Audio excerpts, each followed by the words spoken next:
السلام علیکم ویورز، آج کا پہلا سوال ہے بلال امجد ہیں لاہور سے۔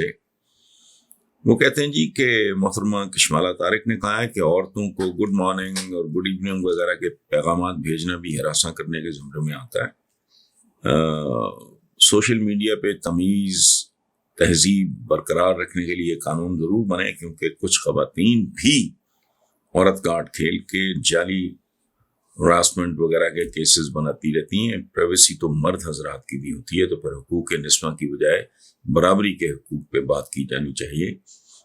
بلال امجد صاحب، آپ 100% درست بات کر رہے ہیں، کیونکہ سوسائٹی وہاں پہنچ گئی ہے جہاں مرد حضرات بھی بلیک میل ہوتے ہیں، اور بڑی بڑی فنکار خواتین جو ہیں وہ حقوق نسواں کی آڑ میں بندوں کو بھی ایکسپلائٹ کرتی ہیں۔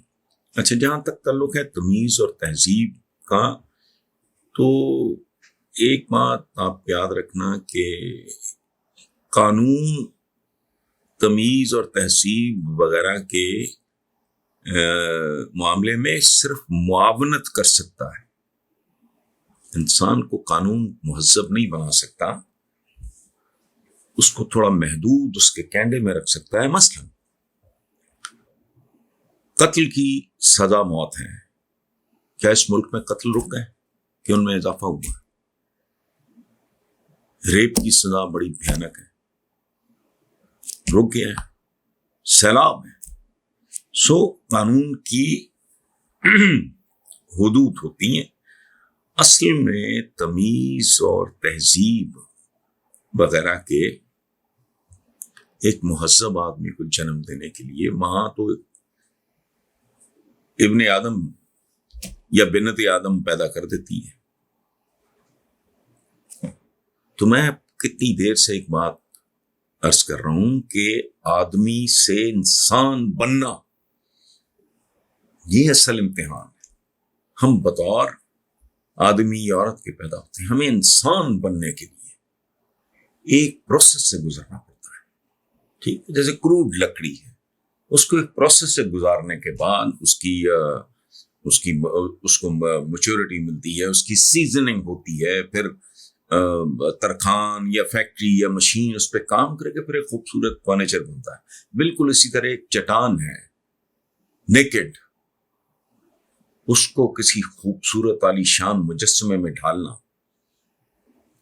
تو ظاہر ہے اگر پتھر گوشت پوست کی کوئی چیز ہوتی یا اس میں کوئی جان ہوتی، فیلنگ ہوتی، تو اس کی چیخیں نکل جاتی۔ یعنی ایک بے سری بے ڈھنگی چٹان سے ایک خوبصورت مجسمے میں تبدیل ہونے کے لیے اس کو کتنی قیمت ہے۔ اچھا، بالکل اسی طرح جو چاک ہے، بلیک بورڈ پہ ایک زمانے میں لکھا جاتا تھا، وہی صدیوں کے پریشر کے بعد ماربل بنتا ہے۔ اسی طرح جو ڈائمنڈ ہے، ہیرا کتنا قیمتی ہے، کوئلہ بیچارہ ٹکے ٹوکری چیز ہے، تو کوئلہ بھی ہزاروں کروڑوں سال کی مار کھانے کے بعد کوئلے سے ہیرا بنتا ہے۔ تو اسی طرح ایک قیمت ہے جو ادا کرنی پڑتی ہے آدمی کو انسان بننے کے لیے۔ اس کے 3 مراکز ہوتے ہیں۔ ایک ہوتا ہے گھر، جہاں ایک بچہ جنم لیتا ہے، ایک ہوتا ہے وہ اسکول جہاں اس کی تعلیم اور جزوی تربیت ہوتی ہے، اور ایک ہوتا ہے معاشرہ، ماحول۔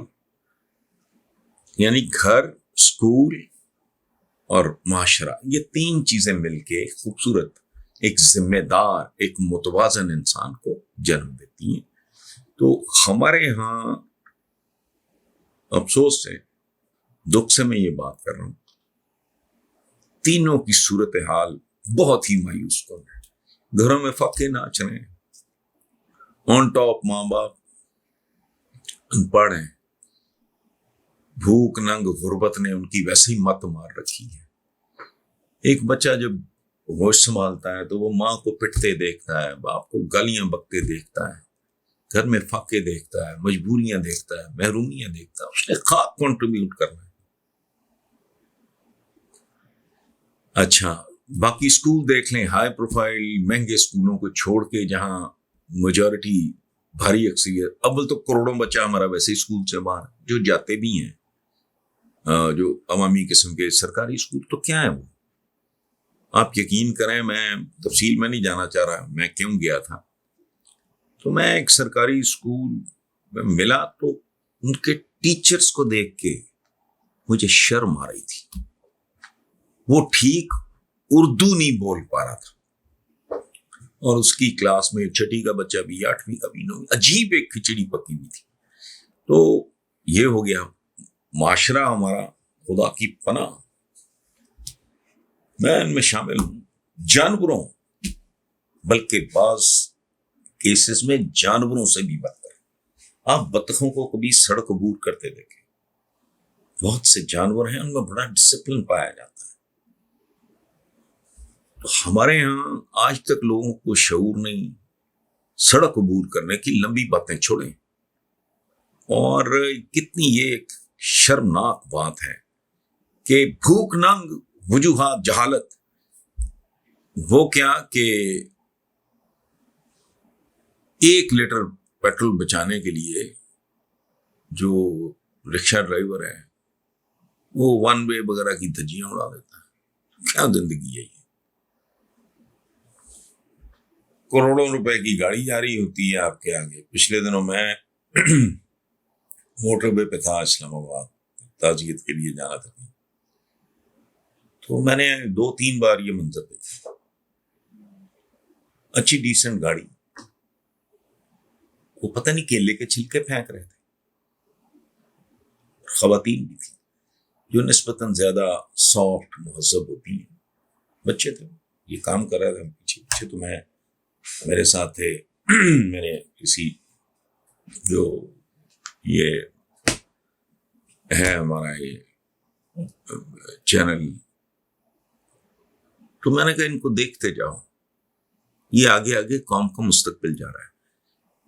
ہمارے متمول لوگوں کی بستی ہے جہاں ہم رہتے ہیں، گیٹڈ کمیونٹی ہے، لوگوں میں اتنا شعور نہیں ہے کہ بھئی آپ نے گاڑی دھولی تیزی سے دھو لو، بس تو بالٹی بالٹی میں پانی ڈالو تاکہ خرچ پانی جو ہے وہ ضائع نہ ہو۔ آپ اندازہ لگو، پائپ پھینک دیتے ہیں، پانی ضائع ہو رہا ہے، نہ گھر کے مالک کو کوئی عقل ہے، نہ مالکن کو کوئی شعور ہے۔ سو یہ معاشرہ ہے جو ہمیں سکھاتا ہے ہمارے بچوں کو۔ میں ایک ذاتی بات شیئر کرتا ہوں، میں نے ایکسپینسو گاڑی اپنے بیٹے کو گفٹ کی حاتم کو، اور ساتھ میں نے پابندی لگائی کہ جب تک وہ ماشاءاللہ جب 18 سال کا ہوا تو میں نے یہ اب 1.5 سال ہو گیا، تو میں نے کہا کہ جب تک تمہارا لائسنس نہیں بنتا you are not going to drive. اچھا، اب میری سستی لائسنس بنوانے میں 6-8-10 مہینے میں نے، اچھا لائسنس بن گیا، پھر میں نے کہا کہ اب آپ یہ اپنی کالونی کے اندر چلاؤ گے 1 سال، یہ ایک پروسیس ہے، اس سے پوری طرح گزارا، حالانکہ وہ بچپن سے ڈرائیو کر رہا ہے، چونکہ ہمارا جو بیلی پور والا گھر ہے اس میں تو وہ گھر کے اندر چلا لو، آپ کو فارم ہاؤس ہے، سڑکیں وڑکیں وہ تو پتہ ہے سب کون کہاں کیا ہے، وہ ویران سی جگہ ہے۔ اچھا، لیکن سوال ہی نہیں پیدا ہوتا، تو میں نے بیٹے کو سمجھایا کہ بیٹا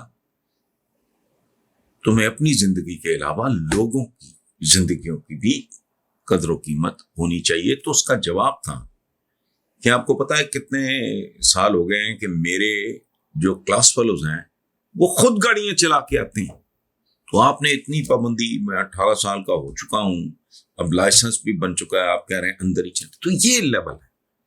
اب میں چپ، پھر میں نے کہا بیٹا تمہارے دوستوں کلاس فیلوز کے باپوں کو شاید ان سے اتنی محبت نہ ہو جتنی مجھے تم سے ہے، اور ان کے لوگوں ان باپوں کو لوگوں کے بچوں کا بھی احساس نہ ہو۔